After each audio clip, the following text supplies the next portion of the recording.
आप जब भी कोई वीडियो एडिट करने लगते हैं तो वो एक प्रोजेक्ट होता है और उस प्रोजेक्ट की कुछ सेटिंग्स होती हैं। मतलब जैसे उसकी रेजोल्यूशन क्या होगी और उसका फ्रेम रेट वगैरह क्या होगा, ये सारी चीज़ें सेट की जाती हैं प्रोजेक्ट सेटिंग्स में। आज हम देखेंगे DaVinci Resolve में प्रोजेक्ट सेटिंग्स। तो आइए स्टार्ट करते हैं। GFX mentor, the king of design. He's got the skills and he's always on his grind with the YouTube channel. अस्सलामुअलैकुम, वेलकम टू GFX मेंटोर। मैं आपका टीचर इमरान। आज हम देखेंगे DaVinci Resolve में प्रोजेक्ट सेटिंग्स। बहुत सारे लोगों ने कहा कि सर ये तो आपको पहले बताना चाहिए था। ट्रस्ट मी, अभी राइट टाइम है इसको बताने का। ना प्रोजेक्ट सेटिंग्स क्या होती है, मैं जैसे स्टार्टिंग में इंट्रो में मैंने कहा कि जब आप कोई भी प्रोजेक्ट स्टार्ट कर रहे होते हैं एडिटिंग के लिए, तो आपकी फाइनल जो डेस्टिनेशन है उसके अंदर कौन सी रेजोल्यूशन जाएगी। मतलब आप 4K पे करना चाह रहे हैं या 1080p यानी फुल HD पर करना चाह रहे हैं, या जो भी रेजोल्यूशन या इवन वर्टिकल रेजोल्यूशन करना चाह रहे हैं, ये प्रोजेक्ट सेटिंग्स हम स्टार्ट में यूजुअली कर रहे होते हैं। एंड देन उसके बाद हम अपना सारा मीडिया इंपोर्ट करते हैं। मैंने मीडिया इंपोर्ट करना पहले बताया, लेकिन प्रोजेक्ट सेटिंग्स अब बता रहा हूँ क्योंकि अब आगे आने वाली क्लासेस में इसकी हमें ज़रूरत पड़ेगी। तो आइए ज़रा मेरी स्क्रीन पर देखें। नाउ फर्स्ट ऑफ ऑल, जैसे ही आप DaVinci Resolve में आते हैं, आपके पास ये आप देख चुके हैं ऑलरेडी कि ये अनटाइटल प्रोजेक्ट वगैरह सारी चीज़ें आ रही होती हैं। आप यहाँ से अनटाइटल प्रोजेक्ट पे डबल क्लिक करें और इसका मैं नाम दे देता हूँ GDR क्लास 3। ये हो गया एंड जनरेट। याद रखिएगा, यहाँ से आप चूज़ लोकेशन कर सकते हैं कि आपने कहाँ सेव करना है। मेरी लोकेशन बिल्कुल सही है, दैट्स इट, जस्ट क्रिएट। और देन अब आपके पास कोई प्रोजेक्ट सेटिंग्स नहीं आई। इंस्टेड आप प्रोजेक्ट सेटिंग्स में जाने के लिए यहाँ पर आएंगे नीचे। ये जो देख रहे हैं इस जगह पर एक ये आपके पास कॉगव्हील या सेटिंग्स का आइकन दिया हुआ है, इस पर क्लिक करेंगे, ये आपकी प्रोजेक्ट सेटिंग्स आ गई। अच्छा, अब इस कॉगव्हील या सेटिंग्स के आइकन के अलावा आपके पास ये कहाँ से आ सकता है। कीबोर्ड शॉर्टकट मैं आपको बता देता हूँ, बड़ा सिंपल सा है। Shift 9 प्रेस करना है, याद रखिएगा F9 नहीं कहा मैंने, Shift 9 प्रेस करेंगे तो ये आपके पास सेटिंग्स पूरी आ जाएंगी। कौन सी? Project settings. अच्छा, अब इस प्रोजेक्ट सेटिंग्स में ज़रा ऊपर से देखें तो यहाँ पर सबसे पहली चीज़ दी हुई है टाइमलाइन रेजोल्यूशन। अब आपकी जो भी डिफ़ॉल्ट आ रही है आप देख लीजिएगा, आपको जो फाइनल डेस्टिनेशन पे वीडियो डालनी है। फॉर एग्जांपल मैं अपनी यूट्यूब पर अल्ट्रा HD में डाल रहा होता हूँ, जैसे ये वाली रेजोल्यूशन 3840x2160, तो मैं ये रख सकता हूँ। लेकिन याद रखिएगा कि ये वेरिएबल है, आप इसको हल्का भी रख सकते हैं। इवन अगर आप 4K पर भी एडिट करना चाह रहे हैं तो आप इसको यहाँ से 1080p पर रख दें, कोई मसला नहीं है। 1920x1080 जब आप एक्सपोर्ट करने लगे तो याद से इसको दोबारा 4K पर कर दीजिएगा। फ़ायदा क्या है? फ़ायदा ये है कि आपके सिस्टम की रिसोर्सेज थोड़ी सी कम यूज़ होंगी। यानी आप जब एडिट कर रहे होंगे उस दौरान आप 1080p पर ही रखेंगे, एंड देन जब आप एक्सपोर्ट करने लगेंगे अपने यानी कि फाइनल रेंडर करने लगेंगे तो फिर आप इसको चेंज कर देंगे अपनी 4K पर या जो भी आपकी डिज़ायर्ड रेजोल्यूशन है ना। एक और चीज़ कि अगर आप अपनी वर्टिकल वीडियो करना चाह रहे हैं तो यहाँ पर आपके पास ऑप्शन मौजूद है यूज़ वर्टिकल रेजोल्यूशन। ये आपका स्वाइप कर देगा, यानी विड्थ को हाइट में, हाइट को विड्थ में कन्वर्ट कर देगा, और अब आपका वर्टिकल वाला यानी कि जो रील्स या शॉर्ट्स के लिए आप रेजोल्यूशन रख रहे होते हैं ये वो आ जाएगी। यहाँ पर जो पिक्सल एस्पेक्ट रेशो है, प्लीज़ इसको स्क्वायर पर ही रखिएगा अनटिल अनलेस कि आप सिनेमा के लिए या TV के लिए बना रहे हैं। TV का अलग से सिस्टम होता है, मेक श्योर कि अभी आप स्क्वायर पर ही रखेंगे। देन यहाँ नीचे आ जाए टाइमलाइन फ्रेम रेट। ये इंपॉर्टेंट है। ये इंपॉर्टेंट क्यों है? क्योंकि जब आप एडिट कर चुके होंगे, जिस तरह से मैंने रेजोल्यूशन के बारे में कहा था कि जी आप रेजोल्यूशन एक बार चेंज करने के बाद दोबारा भी चेंज कर सकते हैं, कोई प्रॉब्लम नहीं होगा। आपको वीडियोस को रीसाइज करने की ज़रूरत नहीं होगी। ये बहुत एक्सीलेंट फीचर है। लेकिन जो फ्रेम रेट है भैया, इसको पहले ही डिसाइड कर लें कि आप जो भी फ्रेम रेट एक्सपोर्ट करने लगे। मैं यूजुअली अपने जो कैमरा से शूट कर रहा होता हूँ 4K 24 फ्रेम्स नहीं आ रहा होता। डिजिटल कैमराज में यूजुअली आपको दिखेगा 23.97, तो लेट्स कीप इट 23.976 अगर आपका कैमरा यही दे रहा है। मैं अपने कैमरा में जो सेटिंग्स रख रहा हूँ मैं उसी को फॉलो करूँगा। सो फ्रेम रेट याद रखिएगा एक ऐसी चीज़ है कि जो कि बहुत ज़्यादा इंपॉर्टेंट है। बाद में इसको चेंज नहीं करेंगे या पहले डिसाइड करेंगे। फ्रेम रेट मैं आपको बता दूं क्या होता है। सबसे पहले तो एक तस्वीर होती है, एंड मूवी या वीडियो में आपकी तस्वीरों की सीक्वेंस होती है। तो 1 सेकेंड में कितनी तस्वीरें हैं, that is called frame rate या फ्रेम्स पर सेकेंड FPS। सो यहाँ पर अगर आप देखें ये लिखा हुआ आ रहा है फ्रेम्स पर सेकेंड, एंड यहाँ नीचे प्लेबैक भी सेम ही है। ये आप चाहें तो डिफरेंट अगर क्रिएटिव एस्पेक्ट से देखें कि लाइक अगर मैंने कोई हाई स्पीड वीडियो शूट की है, फॉर एग्जांपल 200 फ्रेम्स पर सेकेंड या 120 फ्रेम्स पर सेकेंड, और उसको स्लो मोशन में दिखाना चाह रहा हूँ, तो वो एक अलग चीज़ है। This is not for you right now. अभी आप नॉर्मल ही रखेंगे। अब एक चीज़ बहुत ज़्यादा इंपॉर्टेंट है, मैं इस वक्त यूज़ कर रहा हूँ DaVinci Resolve का फ्री वाला वर्जन, ये स्टूडियो वर्जन नहीं है। और अगर आपके पास स्टूडियो वर्जन है तो फिर यहाँ पर आप 8K तक जा सकते हैं। उसके अलावा यहाँ फ्रेम रेट भी मैक्सिमम 60 अवेलेबल है। तो अगर आप यूज कर रहे हैं स्टूडियो वर्जन तो वहां पर आपको हायर फ्रेम रेट्स अवेलेबल होंगे। फ्री वाले वर्जन में अल्ट्रा HD प्लस आपका 60 FPS मैक्स अवेलेबल है। एक चीज और मैं छोटी सी यहाँ पर आपको बताना चाहूंगा कि 10 बिट वीडियो मैक पे अवेलेबल है फ्री वाले में। PC पर मैंने देखा है कि वीडियोस नहीं इंपोर्ट हो रही होती हैं, वीडियोस इंपोर्ट हो जाती हैं बट देन वीडियो नहीं दिख रही होती, सिर्फ ऑडियो आ रहा होता है। तो ये एक छोटा सा मैंने डिफरेंस देखा कि मैक और PC में, यानी दोनों फ्री वर्जन। मेरे पास PC भी है, मैंने PC पर भी इंस्टॉल करके देखा, उस पर 4K 10 बिट जो मेरा ये कैमरा शूट कर रहा होता है, ये 10 बिट वीडियो को सपोर्ट नहीं कर रहा PC पे। लेकिन ऑन द अदर हैंड मैं यहाँ मैक के ऊपर इजीली 10 बिट वीडियो उठा के ला सकता हूँ। यहाँ तक आपका समझ में आ गया, ये आपने अपना फ्रेम रेट सेट कर दिया। ये याद रखिएगा, ये जो मैं सेटिंग्स आपको बता रहा हूँ ये सिर्फ और सिर्फ इसी पर्टिकुलर प्रोजेक्ट के लिए जो मैंने स्टार्टिंग में अनटाइटल प्रोजेक्ट लिया था, या जिसको मैंने सेव करके DR क्लास 3, यहाँ ऊपर अगर आप देखें जो ये प्रोजेक्ट का टाइटल आ रहा है DR क्लास 3, ये सिर्फ इसी प्रोजेक्ट की सेटिंग है। ये तमाम तर सेटिंग्स। नाउ लेफ्ट साइड पर और भी बहुत सारी सेटिंग्स हैं, इसकी अभी आपको एज सच जरूरत नहीं है। कलर मैनेजमेंट की जरूरत आगे चल के पड़ेगी, अभी आपको जरूरत नहीं है। So don't worry about it. ऐसे ऐसे हम जैसे ऐसे आगे बढ़ते जाएंगे, जो सेटिंग्स हमें चेंज करनी होगी हम यहाँ पीछे आकर के देख लेंगे। तो सो डोंट वरी, ये इंशाल्लाह जरूर देखेंगे। now, नीचे आ जाएं, वीडियो मॉनिटरिंग 99% आप लोगों को इसकी जरूरत नहीं है। क्यों? क्योंकि वीडियो मॉनिटरिंग आप नहीं कर रहे हो। वीडियो मॉनिटरिंग क्या है कि ब्लैकमैजिक डिजाइन के कुछ हार्डवेयर होते हैं जो कि खास मॉनिटरिंग के लिए जो स्क्रीन होती हैं उसके लिए लगते हैं। तो इसको हम अगर इग्नोर भी कर दें तो कोई मसला नहीं है, ठीक है।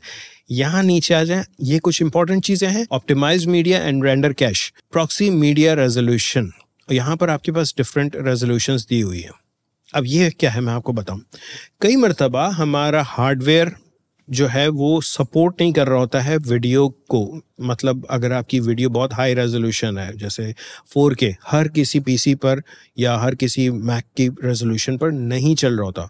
मेरे वाले पे इजीली 4K चल जाता है, कोई मसला नहीं है। लेकिन फिर भी अगर मैं कभी बड़ा प्रोजेक्ट यूज़ करूँगा तो फिर मैं अपना प्रॉक्सीज यूज़ करूँगा। अच्छा, अब ये प्रॉक्सीज क्या होती हैं कि मिसाल के तौर पर मेरे कैमरा ने 4K और 10 बिट की वीडियो दी है, वो मैं उठा करके ला रहा हूँ यहाँ पर। अगर मेरा PC थोड़ा बहुत स्लगिश हो रहा है, थोड़ा स्लो हो रहा है, तो ज़्यादा बेहतर है कि यहाँ से आप अपनी प्रॉक्सीज जनरेट कर लें। प्रॉक्सीज क्या होती हैं? आपकी ओरिजिनल वीडियो की कॉपी होती है लेकिन लो रेजोल्यूशन में होती है और वो आपके सिस्टम पर भारी नहीं पड़ती। तो इससे फ़ायदा क्या होता है कि आपके सिस्टम पे कोई प्रॉब्लम्स नहीं आते, मतलब आपका कंप्यूटर स्लो नहीं होगा। लेकिन ये प्रॉक्सीज हम अगली क्लास में देखेंगे। बाकी ये सारी ऑप्टिमाइज मीडिया जो है ये मैं चूज़ ऑटोमेटिकली पे रख रहा हूँ, मुझे इसकी ज़रूरत नहीं है, ठीक है। यहाँ तक समझ में आ गया। नीचे आ जाए तो अब यहाँ पर आपको फोल्डर्स बता रहा है, वर्किंग फोल्डर्स। वर्किंग फोल्डर्स क्या है कि जी आपका प्रोजेक्ट का मीडिया कहाँ पर आप स्टोर करने लगे हैं। आप चाहें तो कोई अगर आपने एक्सटर्नल हार्ड ड्राइव रखी है जो कि SSD है, आप उस पर इसको कर सकते हैं। मैं आपको एक इंटरेस्टिंग सी बात बताऊं कि जब मैं PC पर था, प्रीमियर वैसे भी यूज़ करता रहता हूँ, विंडोज़ प्रीमियर मेरा लैग कर रहा था। ऑल्दो वो Core i9 64 GB रैम बहुत अच्छा सा, उस पर ग्राफिक कार्ड भी लगा हुआ था, लेकिन फिर भी लैगिंग हो रही थी। क्यों हो रही थी? क्योंकि बॉटलनेक हुआ हुआ था मेरा हार्ड ड्राइव। मैं अपनी मैकेनिकल हार्ड ड्राइव में ही प्रोजेक्ट सेव कर रहा होता था, मैं अपनी मैकेनिकल हार्ड ड्राइव से ही एडिट कर रहा होता था, जिसकी वजह से प्रॉब्लम आ रहे थे। बाद में मैंने अपने सिस्टम में थोड़ी सी अपग्रेडेशन की थी। मैंने एक SSD लगाई थी ख़ास कैश के लिए और टेम्प्रेरी फाइल्स के लिए। तो मैं प्रीमियर में भी सेटिंग्स यही कर रहा होता था कि जी मेरा जितना भी कैश है और टेम्प्रेरी फाइल्स हैं वो सीधा जाएं उसके ऊपर। तो अगर आप भी PC पर हैं तो आपको मैं मशवरा दूंगा, थोड़ा सा खर्चा करके अगर आप अपग्रेड कर लेते हैं तो एक अलग से हार्ड ड्राइव लगा लें जो कि प्रोजेक्ट्स के लिए अलग होगी, इस SSD लगाएं तो ज़्यादा बेहतर होता है, थोड़ी सी फास्ट रीडिंग होती है।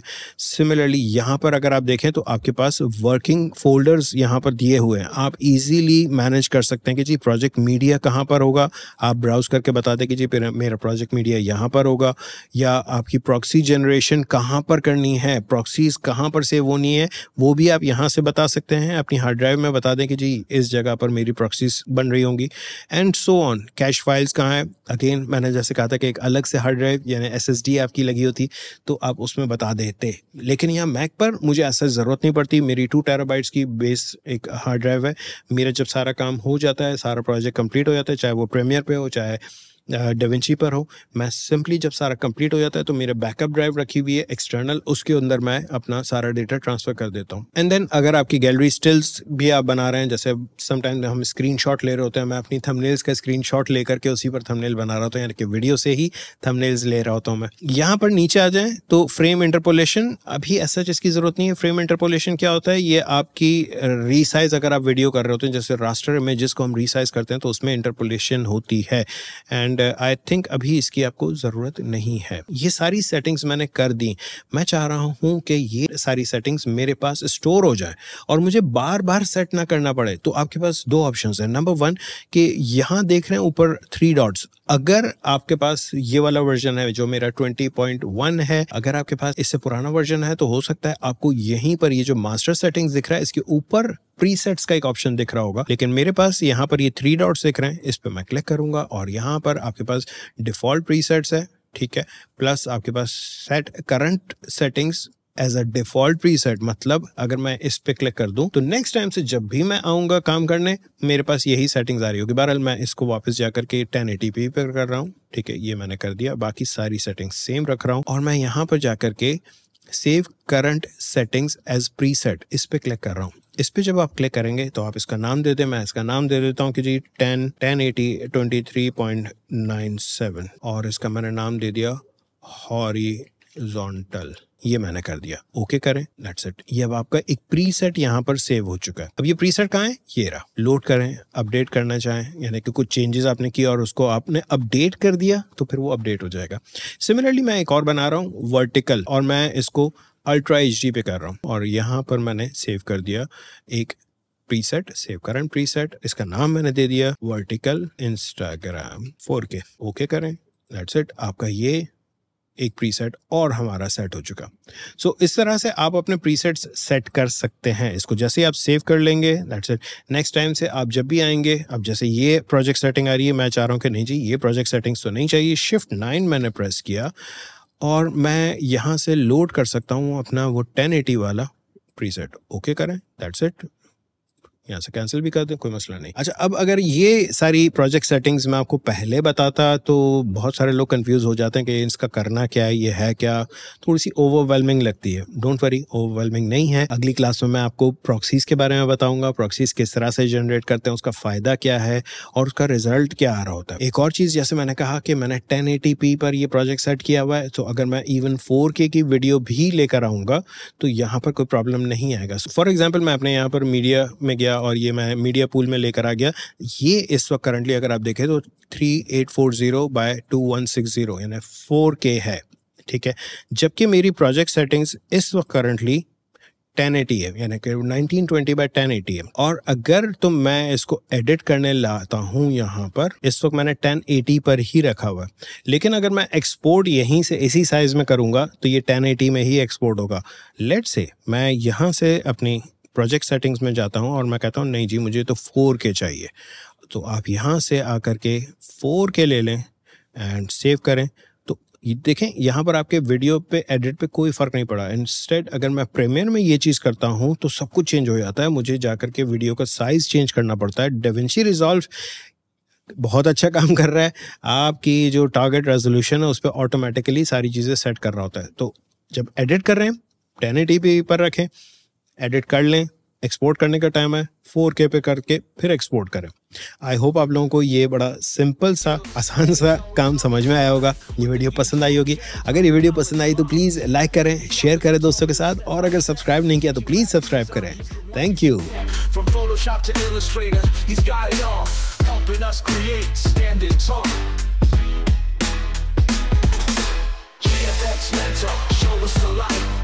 teaches how to design day and night. From the basics to the advanced, he's got it covered. Yeah, GFX Mentor.